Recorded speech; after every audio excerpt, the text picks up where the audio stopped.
everyone. My name is Andy Castillo. We're going to get started. So our panel today is on agricultural automation. That's a really broad topic, but today we're going to kind of focus in on, the larger structures of how agriculture is kind of moving toward automation, and then the technology that's driving that change. So I cover agricultural machinery here at Farm Progress. Obviously, it's a big topic. It's really rapidly changing the industry. So I'd like this panel to be as informative as possible for you. So if at any point in this you have a question, just raise your hand. We're going to try and make it casual, not formal at all. And we have a really great panel here. So without further ado, we'll kick it off, and we'll start with Kendal, and each of the panelists will introduce themselves as we go along. Here's our panelists. Thanks, Andy. My name is Kendal Quandahl. I work for Case IH as the precision segment lead here in North America. So with that, I cover the US and Canada, and I help drive our market direction as far as what features and products that you as customers, you as producers are asking for, as well as helping our dealer network with my team really work together to make sure that you as the customer have the full support system that you need in the field. I've been with the company for 9 years now. All of that has been in precision farming. So growing up on a small family farm, it's very easy to take those lessons and learnings together for Case IH. So I think I've got a slide or two here. So just a really quick introduction to our goal from a Case IH Precision Technology, and that's really about making customers, making growers do more with less, whether it's less time, less inputs, really whatever that needs to be, less labor, really driving to bringing solutions that help overall. So in that, and we're going to get into this, so I don't want to go too far, but it's bringing solutions that also fit every single producer. It's not about only large farms or cash crop or any one particular segment. It's developing solutions that really fit across the board. With that, and we'll talk about some of these as well, it's actually tough to read the bottom of it here, but it's about farmer-centric. It's reliability or flexibility and customization, reliability as well, and then simplicity and practicality. So every single solution we bring fits into one or multiple of those three buckets, and I'm looking forward to telling you about those as we chat. And Preston, you're up next. I'm Preston Gable. I am the Ag Engineering Manager for Sabanto Autonomy. A little bio about me if you care so much to read it. Grew up in agriculture, joined Sabanto in 2022, and then kind of right when the company was starting to take off, right when we were launching our initial product, and then I've kind of led that since I started on. So yeah, we are empowering the next generation of farmers with autonomy. That's kind of what our motto is at Sabanto. For some reason, this isn't coming up. There it is. Okay. Oh, I had a little video in there. I don't know if it'd play. Maybe just click center to screen. Oh, there it is. Yep. Nope. Maybe. It won't work. Apologies. No, that's fine. So yeah, just kind of a demonstration of what our product actually looks like. We are bolt-on autonomy, so we don't utilize a proprietary tractor. We try and fit the customer's tractors. The customer comes to us in a lot of cases. They say, I have a Kubota M5. And it's like, perfect. We have a bolt-on autonomy kit for that tractor. You can utilize your existing tractor as you do today and simply flip the switches, hop off, hit play on your phone, and go do something else. So yeah, we are a small company here, startup. We have adapted to all these platforms you see up here. It's kind of our product adaptation workflow as we've seen. So far, we've covered 19,000 acres of autonomous operation in the last 2 years and nearing that 200,000 acre mark. And we're active in all the states listed, and we're knocking on 41 employees. So we are a very small company, but we are very customer focused. A lot of these, almost everyone that's involved in the hardware side is also involved with customer support, customer installs. You see the same faces again and again and again. So what we're trying to do is The problem is paralyzing labor shortage that occurs all over in every different field. High capital costs or insane capital costs. Equipment gets more and more expensive every year. We are trying to adapt to simple tractors or tractors you already own. And then, so yeah, our system removes that labor. It leverages your current assets so you don't have to go spend $1 million to start do autonomous work. And we can also eliminate barriers and remotely monitor the equipment.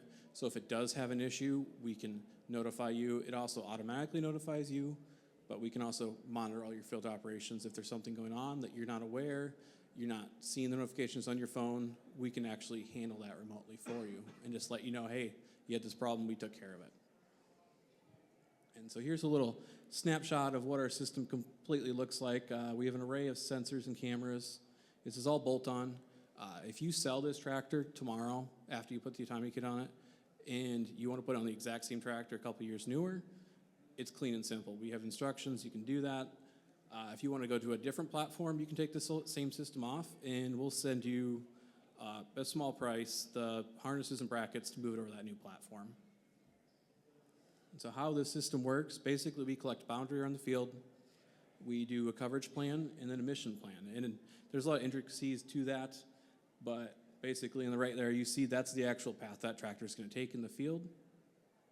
And you hop off, you hit play, and monitor remotely on your phone and go do something else. If the tractor has an issue, low on fuel, it's overheating, depending on what it is, we'll pause the system or shut it down completely. You use oil pressure, we kill the tractor. Matt, you're up next. So I'm Matt Hesse with Agtonomy, VP of Business Development and Marketing. Agtonomy is a California-based company based out of South San Francisco. We've been in the business now for roughly 4 or 5 years and still focused on the same thing, which is driving automation throughout the farm to make things as easy as possible. So where Agtonomy started was one of our co-founders, Tim Bucher, also is a farmer himself. He's owned Trattori Farms. So if anybody wants to go to a nice vineyard in Gyersville, California, it's a beautiful vineyard plus an olive, fully vertically integrated. The major thing that he was running into is the labor side of the business. And so the company was formed on his background of being an ag engineer, plus being a farmer himself, and then fully bringing the product to the market as a viable product at the end of the day. Agtonomy is focused on the embedded side of the technology, so we believe that being directly integrated into the OEM is the way for the path forward. Why? So basically you need full control of the vehicle. There's a lot of mechanisms that come into play. There's a number of things, safety factors, but as well as just understanding the feedback of what's going on. I mean, you're taking somebody out of a seat of a vehicle, you need to know, what is going on, just like if somebody was on the seat in the vehicle. Go to the next. So kind of hit it already a few of these things, but here's a couple snapshots of it. So we started with a Steiner tractor, which basically is a Bobcat AT450, doing multiple things at once. So you think about this as we'll get into the discussion. It's all about doing more, with less, but it's also like how do you free up your time to go do other things. So open field operations, broad acre, everybody's kind of familiar with that, but also doing things that are really hard, which is vertically trellis crops, vineyards, orchards, all sorts of different things. You need to have a tech stack that it really understands, all the intricacies of what's going on. So you need the right sensors, the cameras, the LiDARs, the different pieces that we'll talk about and what makes up that system. But ultimately, it is understanding. And then you understand, too, of, did a dog run out in front of the vehicle? Did a human go out in front of it? Or what is it detecting? It has to know those kind of things. So bringing that safety factor is really important. So that's why Agtonomy is focused on working with the OEMs from that standpoint. The current OEM that we're working with is Bobcat. Obviously, Bobcat is not necessarily known as a leader in the ag industry other than probably the skid steers, but also finding a way into the market of doing, smaller vehicles to start with as we move forward. So yeah, here's a video of it running. Multiple, it doesn't matter what the vehicle is. Our mission is to move forward on, any OEM platform along with it, a lot of that is getting the OEMs to update their tractors to the terms drive-by-wire, fly-by-wire, operate-by-wire, just like most of the vehicles are today. A lot of vehicles aren't there. There's really only maybe one or two brands that are currently there. That kind of technology needs to keep moving forward so that you can keep getting further into the information of the vehicle, the feedback, and all the different sensors that go with it. So in this particular case, you're seeing, the vehicles, the AT 450 running along with the CT 450. We just did another demo this week in California with another brand that unfortunately I can't mention at this stage, but it's also one of those things that we're moving forward with those pieces. So as you can see in the video, it's just multiple vehicles being operated by one operator right through the app. So in this particular case, you can see that once one person is operating multiple vehicles, the return is not very difficult to see. Taylor? Hi, everyone. My name is Taylor Wetli, U.S. Commercial Manager for Solinftec. Got a few slides just to kind of glide through at a high level. So, Andy, if you want to kind of go through next couple right in there. So Solinftec as a company, we've been around going on 18 years now. We actually were started in Brazil. Our U.S. headquarters is in West Lafayette, Indiana. And particularly a lot of our early solutions were focused on how do we manage at the operational level better large fleets of equipment. So in Brazil, very vertically integrated fleets there. We built solutions to utilize that AI in order to increase fleet efficiencies. From there, we really were missing across our solution what was going on at an agronomic level. And so we began really focused on how do you create that digital twin in the field where you can have all those agronomic insights and build that into the system. So in this next slide, you can kind of see the progression of our autonomous platform. Really started out, you can see on that towards the bottom right there, it looks like almost a ping pong table in the field. So progressed from the scouting side into the application side. As we progress the overall platform, which is called Solix. And so if we go to the next slide, we can see a little bit of a visual of some of the scouting information that we are gathering with the platform. Really focused on understanding at a plant-by-plant level what is happening, understanding emergence, stand count, crop stage, biomass, and then building different models with this platform as it progresses in regard to early disease detection and insect identification. On this next slide, we can kind of see the AI working where we're doing various stand counts and then actually geo-referencing where each individual weed is in the field. So really exciting to kind of build up those data layers within our customers' fields year over year, and what can we see from those insights? Where do weeds typically emerge? Can we lower the seed bank over time and understand different problem areas? But from there, the platform progressed into an application piece as well. And so this is actually what we've commercialized in the market, very concentrated in the Midwest, corn and soybeans with this platform. But what it is doing now as well is doing all of those scouting pieces in addition to that application as well. So a 40-foot boom on the front with 8 cameras across there, actually detecting where those weeds are, targeted application, really what the industry is beginning to call it. And so on this next slide, you can really see what the actual multi-pass program looks to. Very used to the traditional maybe 2-3 pass program in corn and soybeans. We're kind of flipping that on its head where the platform's acting as that rolling residual in the field, getting on that acreage early and often, spray those weeds when they're small in order to really reduce that seed bank over time. And so just a couple high-level pieces that I've covered on this next slide, and then the final slide here just to give you guys the full picture of where we go. And if you go to that next video, we can actually see our auto refill station, which will be really rolling out in a beta stage with our customers just at a limited scale this year. But as we think about that agronomic digital twin in the field, can we actually optimize labor by automated that refill process? So automatically refilling that product in the field in order to optimize labor and time for the grower. So that's who our panelists are. Thank you. And I just want to kind of reiterate, if at any point you have any questions, don't be afraid to ask. Just to begin, I'd like to kind of get into the granular details of how this technology works. Matt, maybe we could start with you. If you could just explain, how do the camera systems work?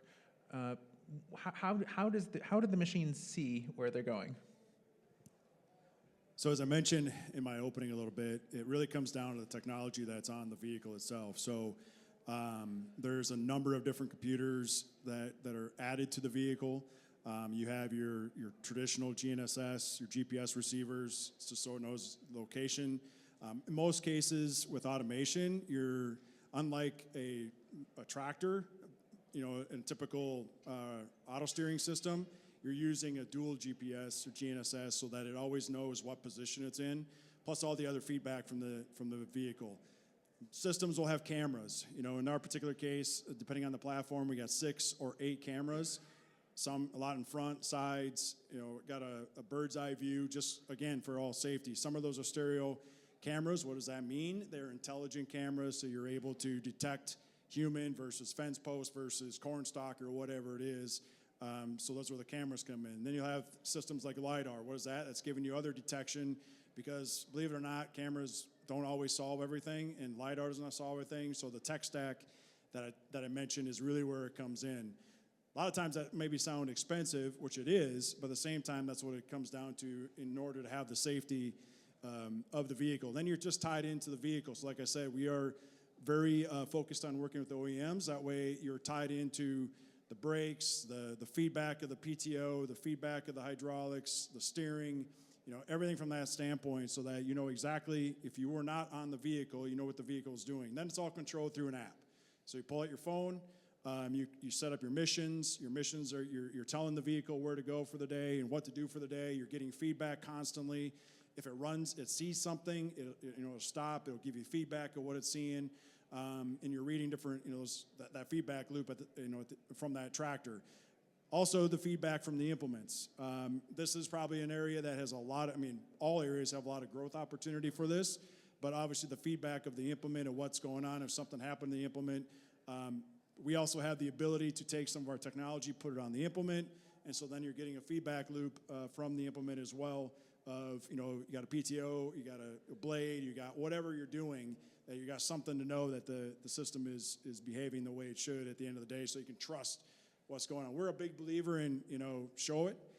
We're also a big believer in, this is going to evolve. And so from this technology, we've taken an approach where we are, quote unquote, renting or leasing. We're actually leasing the whole vehicle, the whole tech stack, everything. And that way, basically, when changes are happening, it's not costing, additional, and you're obviously getting the updates as they go.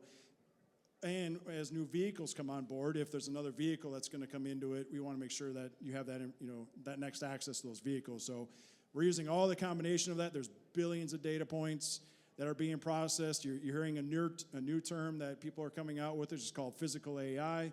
Sometimes the AI thing can be a little bit scary, but at the end of the day, it's a learning system so that it can read the different crops, as you saw in some of the videos, because you got to have different things that you're reading. So we use trunk vision in our permanent crops to understand it sees the trunk so that you can go through the permanent crops versus an open field, you're using GNSS and following a line.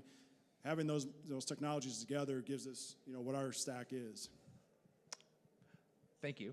And you mentioned AI, which I don't think you can talk about automation without talking about AI. So maybe, Preston, could you talk a little bit about how the computer systems within the machines interpret the data that it's getting from the exterior world and make decisions about, what to do? So our system operates a little bit differently. We have a GNS as well that we add to every system. We don't utilize the OEM parts much at all. But our system is basically making a prescription based upon that coverage plan, that route through the field that you approve and say, go on this route. And then we are leveraging, most of our sensors are time-of-flight sensors and our CV cameras to detect any obstacles, any things that we don't want to run over to.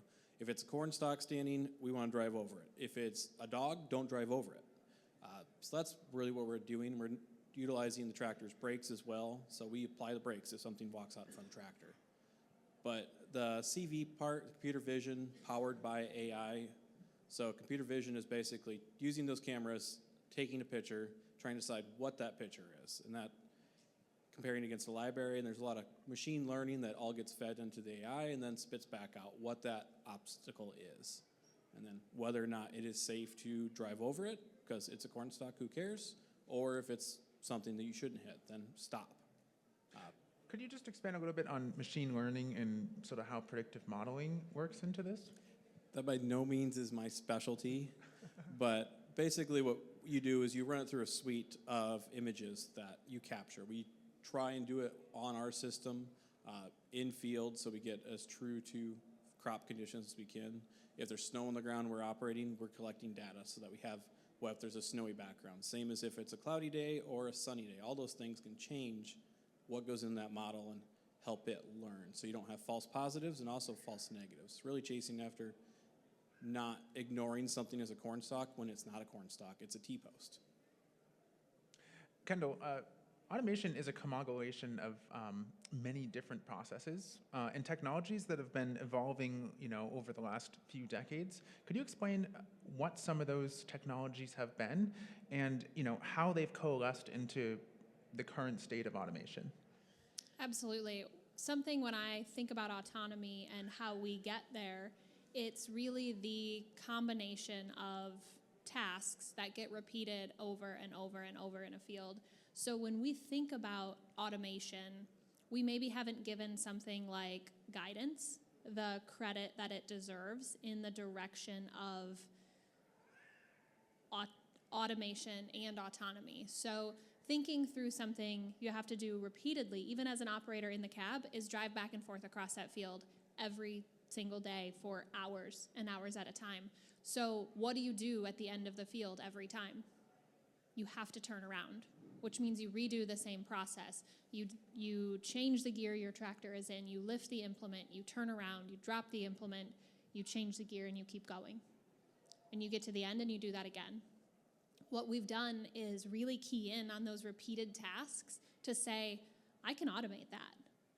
You still have to sit in the seat today in a Case IH tractor, but I can automate that entire process at the end of every single time, and that's automation. That is on the path to autonomy. If we don't have key things like that figured out and have really solid grower experiences with things like that, we can't cross that bridge into having a machine the size of a 715 Steiger from Case IH with a tillage equipment behind it running on a field on its own.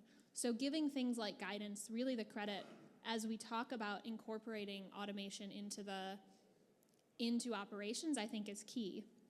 When we look at specific machine functions, talking about something like harvest command is something, again, repeated tasks. We know that as season goes on, as it gets later and later throughout harvest, we're not making those manual machine adjustments the way we should be on our combine. We're not changing the sieves the way we should be. We're not changing the cleaning fan speed the way we should be because we're tired and we just want to get done. So incorporating something like Harvest Command that comes in base on every single Case IH combine that you have, you set your goals, and the machine uses a combination of 16 sensors to help adjust everything in the machine by itself to capture as much grain as it possibly can and get the cleanest grain sample. So really keying in on those common challenges. There's a lot of features in the market today that really help us across the board that fit really well into this automation category. One thing I've noticed is that a lot of automated machines and automated tasks don't necessarily require a lot of high horsepower. Like I think, spray activities is a good example of that. And because of that, because you don't need a lot of high horsepower, you can use other types of energy like electric or solar. So Taylor, maybe could you explain a little bit, how does the Solix take advantage of that? And maybe what other opportunities exist to combine automation with other types of technologies? Yeah, speaking specifically to the Solix unit, we strategically designed it to be solar because we want it to be as hands-off as much as possible. And so we built a very lightweight machine that has a battery backup as well, but it's solar powered so that it can continuously run. The entire goal of it is kind of having something at the field continuously, understanding what's going on at the field throughout the entire season. The less interaction with it, the better. And so that's a huge piece of it. We had to design it so it was very lightweight in order to do that, and then actually design the battery backup with that as well. Some of the complements of this technology are particularly around the scouting. As we think about automation and where we go in the future. Obviously, kind of having that stack where you can integrate with other technologies is very key. But in the meantime, having all of this scouting information where you can actually zero in into specific areas of the field is really a big piece of that. So, the scouting can enable somewhat of an agronomic decision and then ultimately to maybe doing that action in the field. So the technology is really meant to complement that piece of it. Thanks.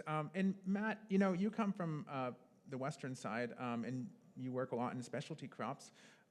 What sort of challenges exist in those environments that maybe we could apply that knowledge that we've learned to row crops? Probably about everything. It's permanent crops are extremely challenged. I mean, believe it or not, most are not in straight rows leading up to this point because they were planted prior to having technology that could really help that.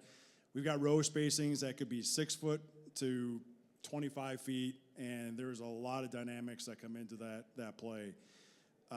So if you think about it, I like a little participation once in a while from the audience. How many in here have ran an auto steer system? And Kendal kind of talked this a little bit. So if you look back at this, I'm going to date myself here a little bit, but back in the late 90s, GPS signal was a challenge to get. You didn't get enough satellites, you fought it all the time. Sometimes you could run, sometimes you couldn't. Now you don't even think about that anymore because you have multiple constellations taking care of that behind the scenes. Well, this is the same thing. When auto steering was basically born, it was born out west in the high value crops because they needed super straight rows, and all of that technology came east.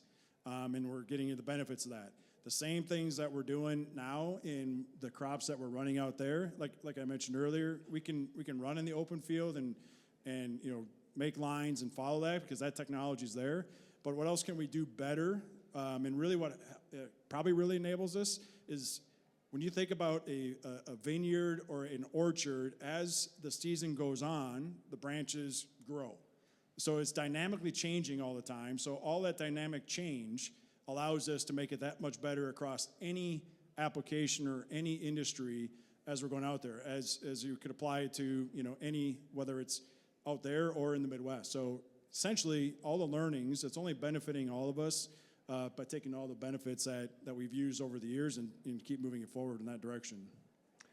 And one thing that's been mentioned is, implements maybe lagging behind a little bit from the machines themselves. Preston, could you walk us through a little bit about that? What sort of challenges exist today, and when do you think that's going to be overcome? One of the biggest questions that we hear from our customers is, what happens when I hit a rock? Like, how is the machine going to know that I ran a rock through and now I have a stalled shaft and I'm burning up belts?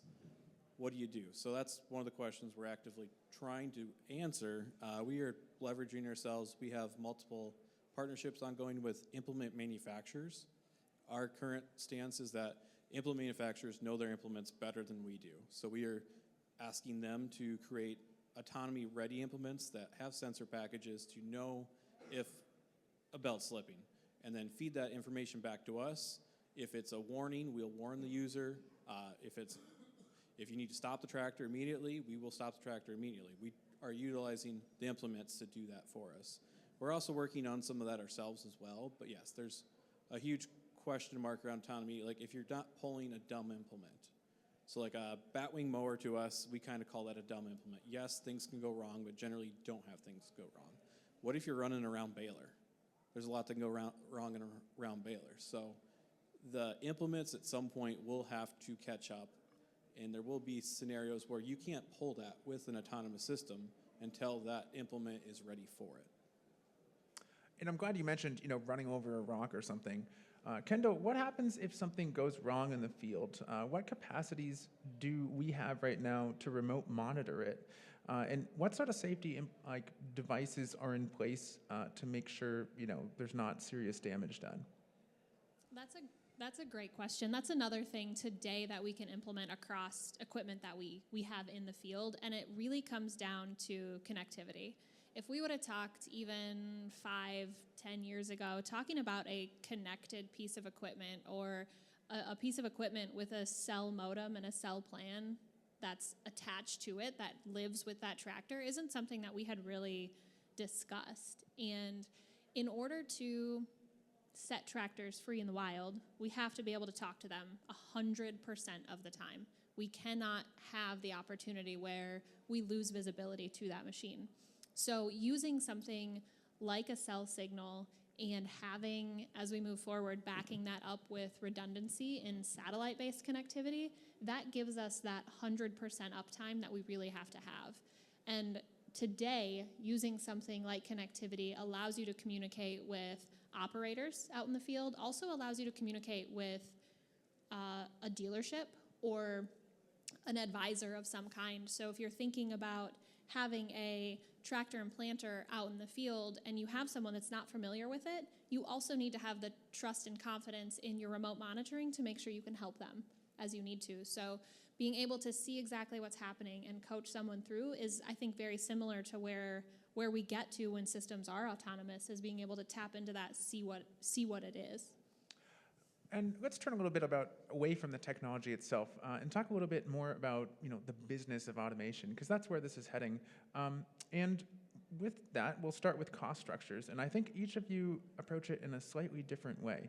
So could you just kind of walk through in broad terms, how does your cost structure work? I'll start with you, Taylor.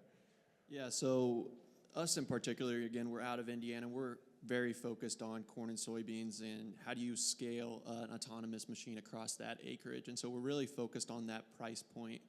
And so our units are priced at $50,000 per unit, and each unit is managing around 350 to 500 acres throughout the entire season. And so that is the main structure of that. We don't have a recurring software fee regarding per acre. However, we do have different models that are evolving as we think about early disease detection and insect identification and such. Those are more of a yearly cost, but we're very focused on what is the right amount of cameras and sensors to put on that to make it make sense across corn and soybeans. And so, very early with the technology, we're only going into year 3 of commercial availability. And so we have one model. As we grow, there's going to be different models and different pricing tiers, and maybe, if you need some sort of very sophisticated camera to add to it, that would be an add-on to the platform. But for us, very focused on how do we scale that across corn and soybeans, and so how do we keep that cost down? Matt? As I mentioned a little bit, we have our program right now is because obviously we're trying to enable the OEMs to get to the point where they are ready to promote and sell the product. All of you work with a dealer. We're not going to be the dealer. We want the local dealer that you're doing your local service and business from, be that servicing dealer and selling dealer as we move forward. So to get to that point, though, as we mentioned, we have a limited number of machines that we are renting, leasing with each of the OEM to help that process. So basically what we do is we have a technology assurance program that basically can be rented or leased on a monthly basis. It can be a seasonal basis. It can be a multi-season basis. It can be a multi-year basis. And it can range anywhere from $3,000 to $6,500 a month, depending on whatever it's set up. But what does that come with? It comes with all, any updates that happens, the resource to ensure that there's challenges, the training, all those pieces that come with the learning side. The other thing I would mention with this too is that part right there is figuring out some place to start.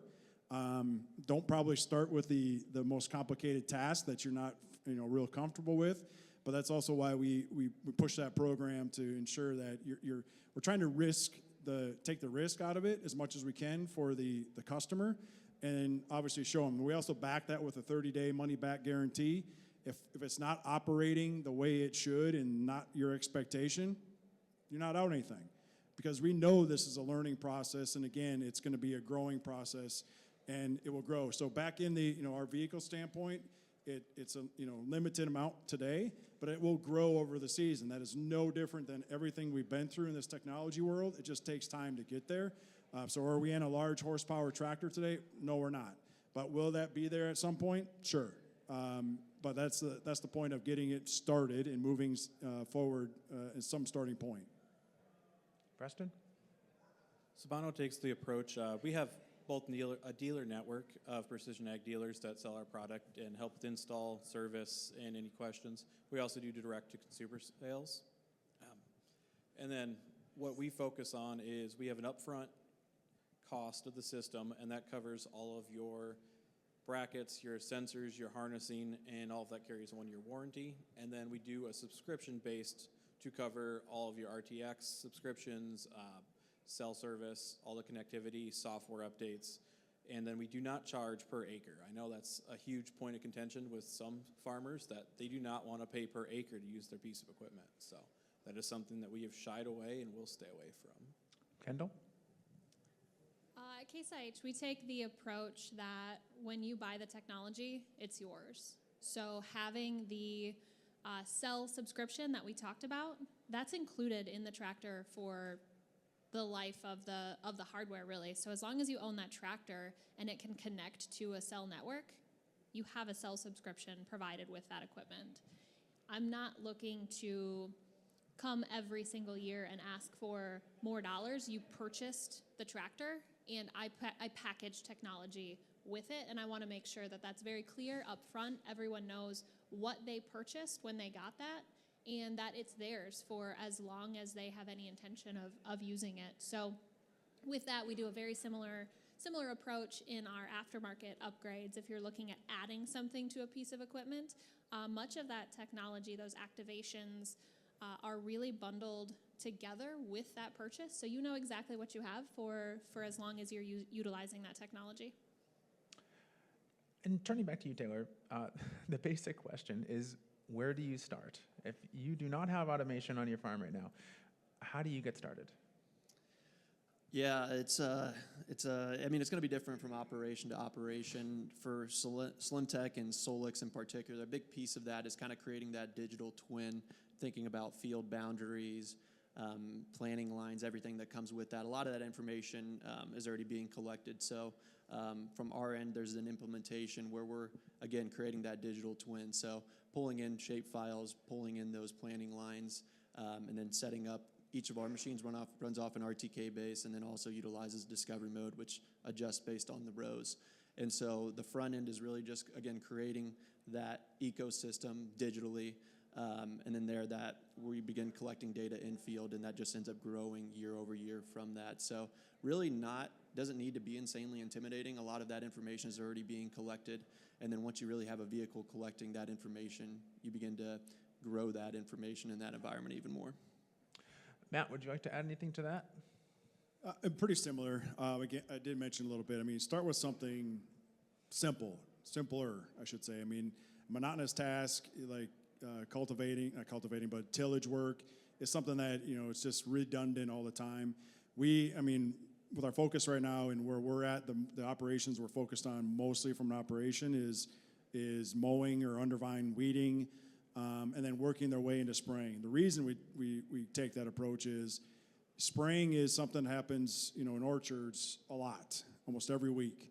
And if you miss an application, it really messes up, the crop at the end of the day. So you got to get to, like Taylor said, you got to get to the point where you got the whole, farm mapped out, understanding the intricacies that you might take for granted that the automation system needs to look at. But I also would say is, you've already probably, most of you got some sort of automation on your farm in some form or fashion. It could be as simple as a grain bin setup or something. There's more automation than one probably thinks about.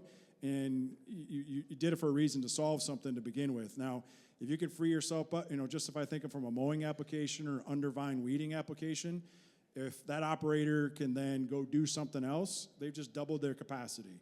Or one operator is running 5-10 machines. You can see what the capacity is.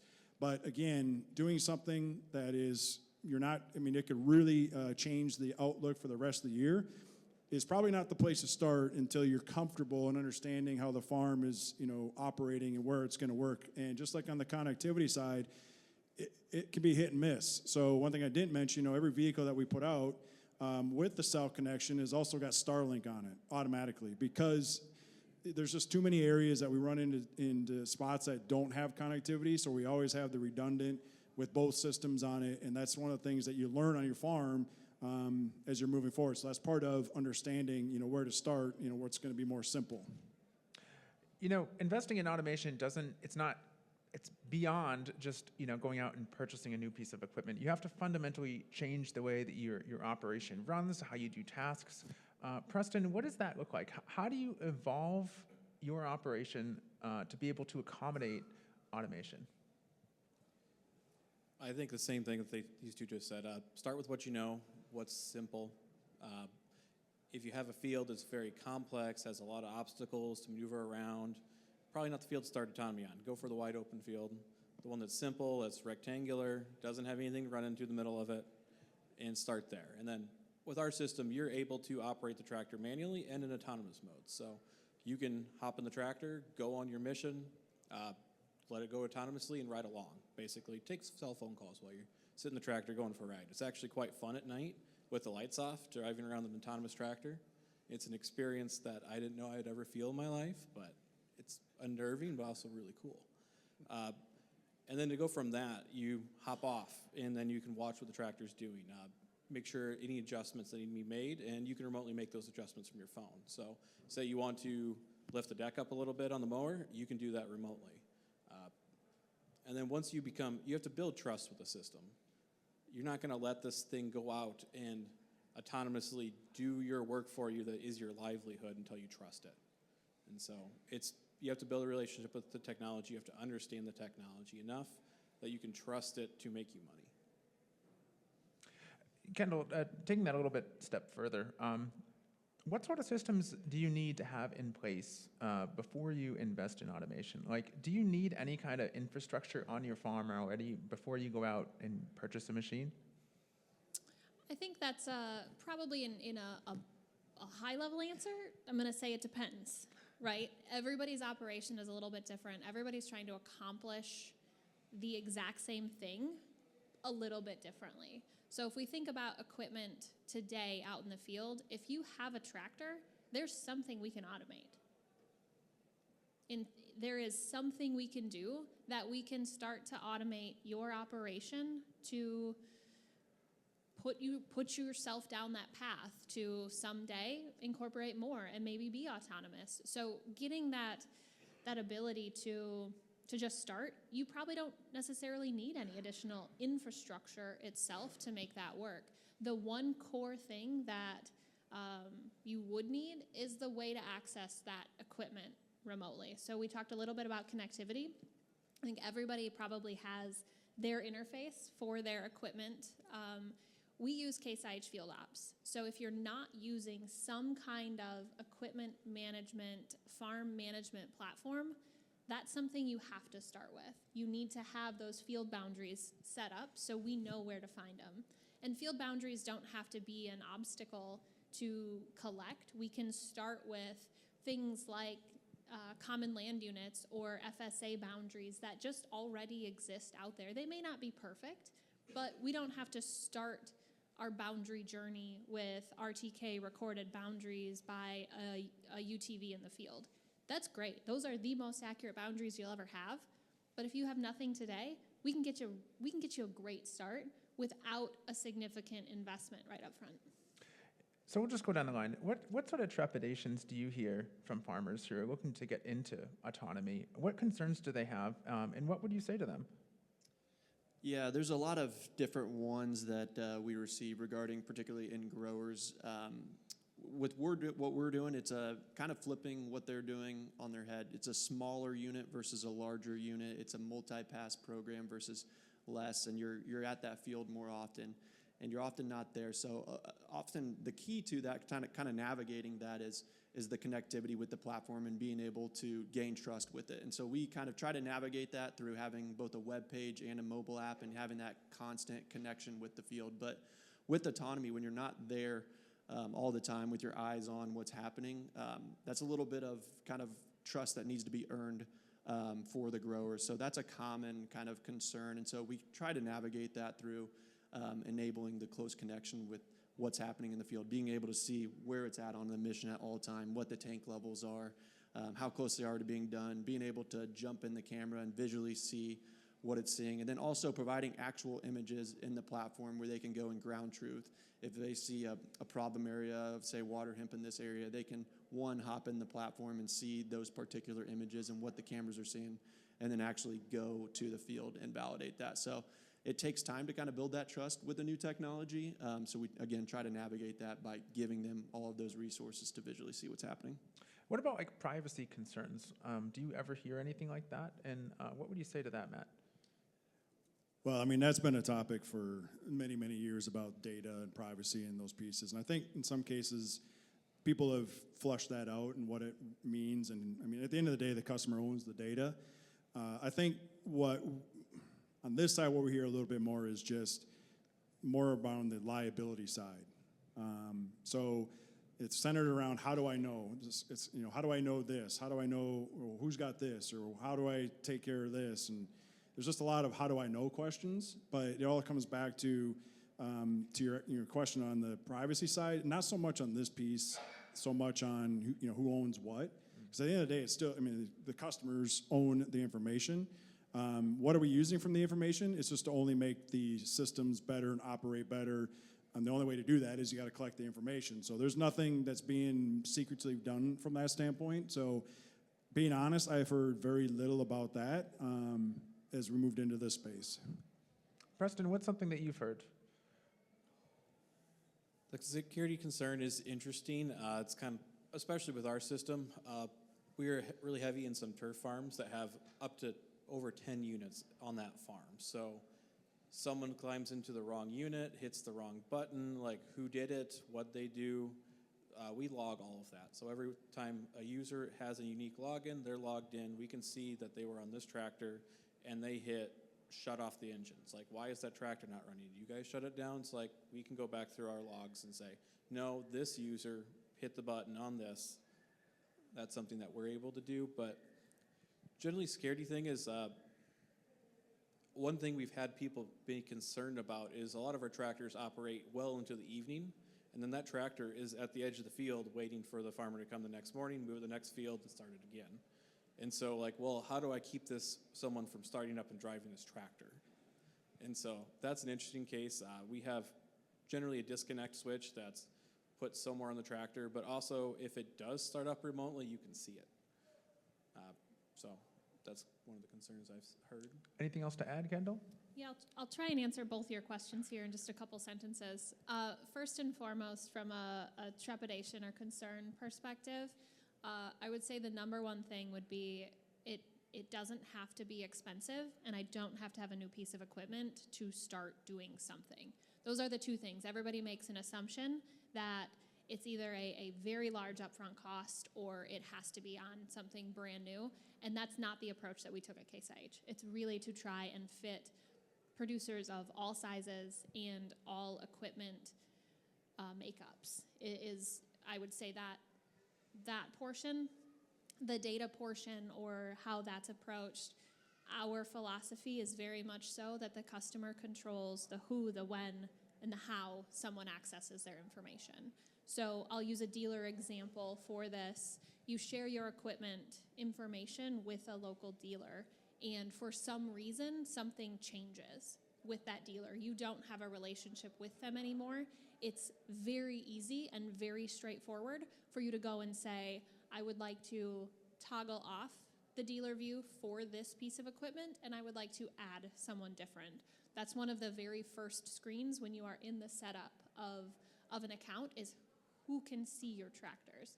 I think that's critical to it, and in remembering that the producer, the customer, the owner of that tractor in Case IH Field Ops account controls where everything goes. This is such a new technology. I wouldn't say it's untested, but it's definitely emerging very quickly onto the market. Taylor, is there any kind of hard data that can quantify, the ROI of investing in automation? So with our unit, I know a lot of the focus is autonomy, and that is a huge piece of the ROI with this, optimizing labor, optimizing your time. I will say we're working together with universities such as Purdue to kind of do some of those side-by-side comparisons and kind of still getting some of the data on that. How do you quantify labor, your time? With us, even how do you quantify, fuel costs versus solar? And then a big piece of our technology is the targeted application and the optimization of herbicides and chemical products. So with the Solix platform, we have a lot of different things happening. and it's still definitely evolving on that piece because we're doing so many different things with this new technology.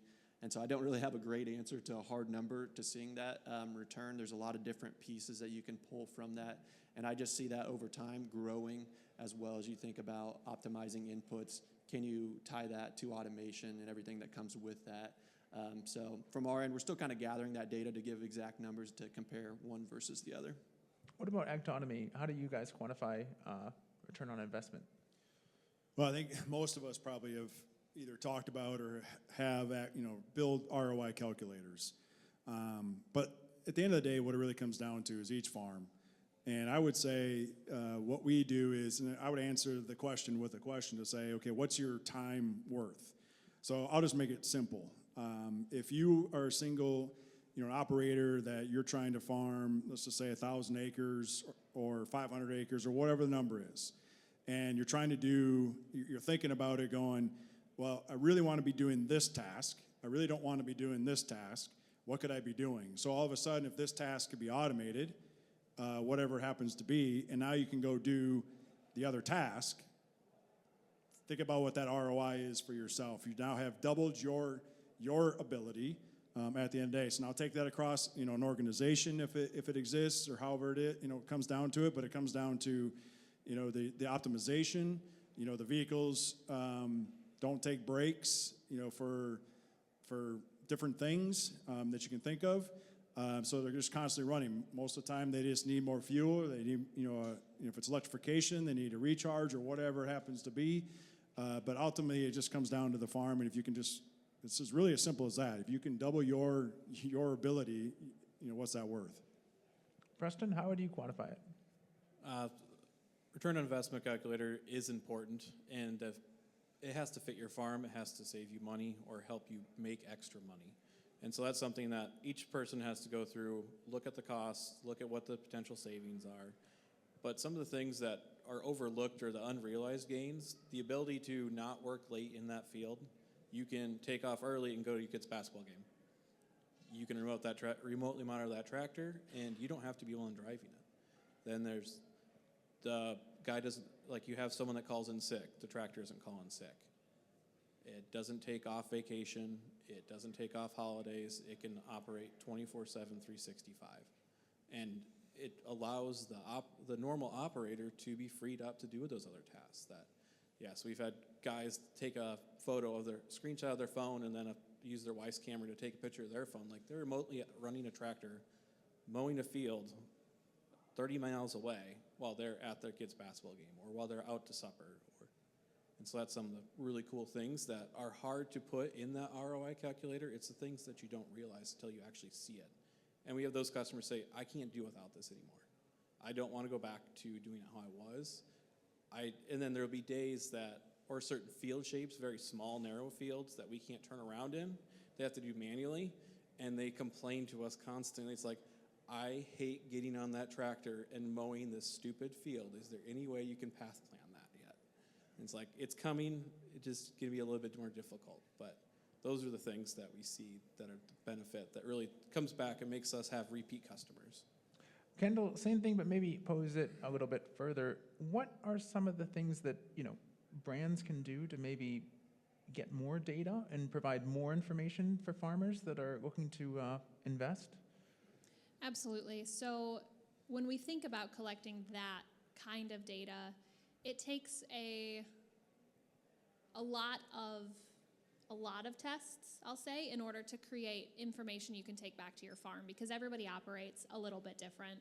So one thing that we do is we break it down a little bit. So we can use data. Kansas State University does a great job about how much something like guidance can help on an operation if you're not using it today.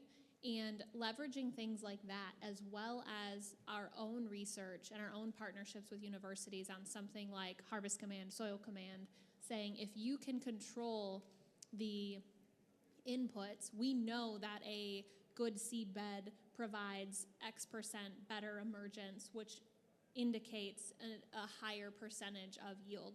That's something that you can take those specific percentages back to your operation. So taking a very dedicated look. Case IH actually employs agronomists. We have an agronomy team that does this research so they can get into those kinds of details to say, we know that the highest yield potential of a corn plant is before you have opened the bag. We know that. So everything we do throughout the season is to try and help protect that. So understanding seedbed preparation is critical. So we take that in.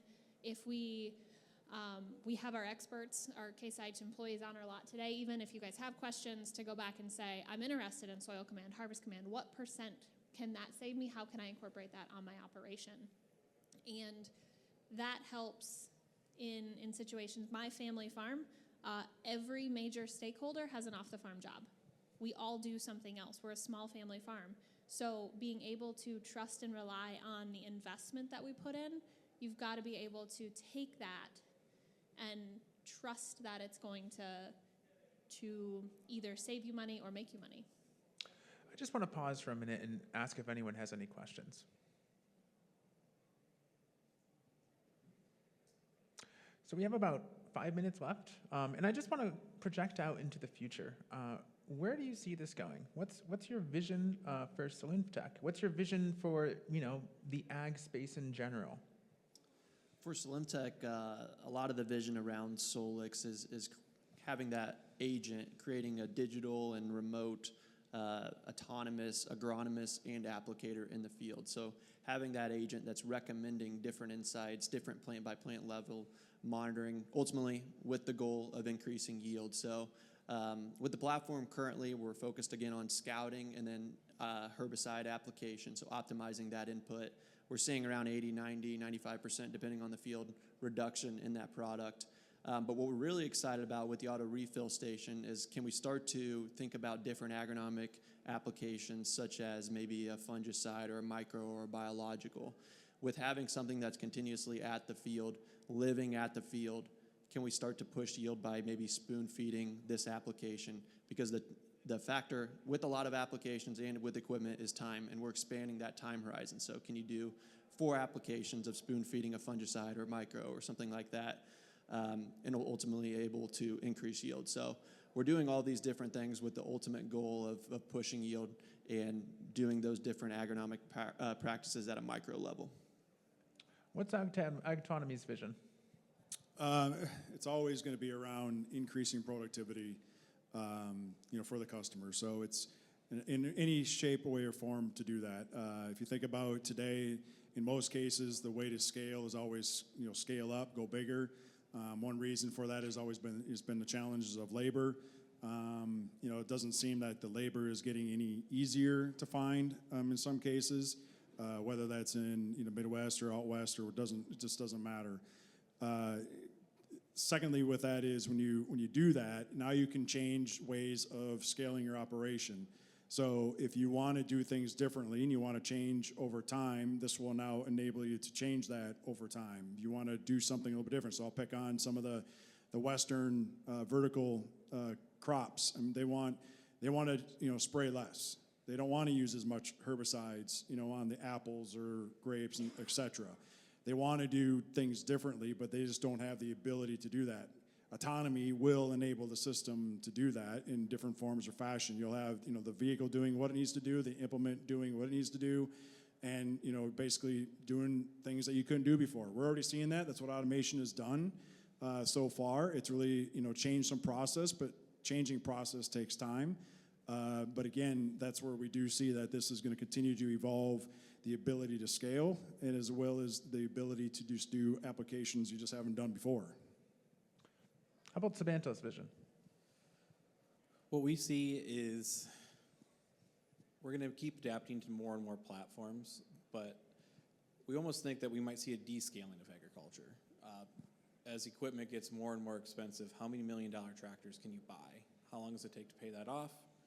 Versus a lot of our tractors, we're in that 100 to 150 horsepower range. We do some fence that are higher horsepower, and we probably will end up doing higher horsepower. But the ability to put a tractor in a field and it's going to work there all day and that field's going to be done, versus you pull in with 710 horsepower, I'm sorry. But How long does it take to do a 40-acre field cultivating with 710 horsepower? It's not worth autonomy, in my opinion, for 2 hours worth of work. You're going to leave the tractor, and as soon as you're gone, you're going to come back. Now, making like headline operations completely autonomous, so you're in the seat, but you're as productive as you physically can be in that seat, is where that comes in. So where autonomy ends up, I don't know. We could scale larger, we could descale. It really depends on the application, the crop that you're in. Kendall, how about Case IH? I'm going to continue to advocate to solve your biggest challenges. If you come to me and say, here is my hang up, this is why in 5 years, I may not have a farm to pass on to my family because of this hurdle. And that hurdle is something I can solve with automation or autonomy. That is why I work at Case IH. That is why I do what I do. So from our vision, it is really to bring producers solutions to what they fight the most. Thank you all.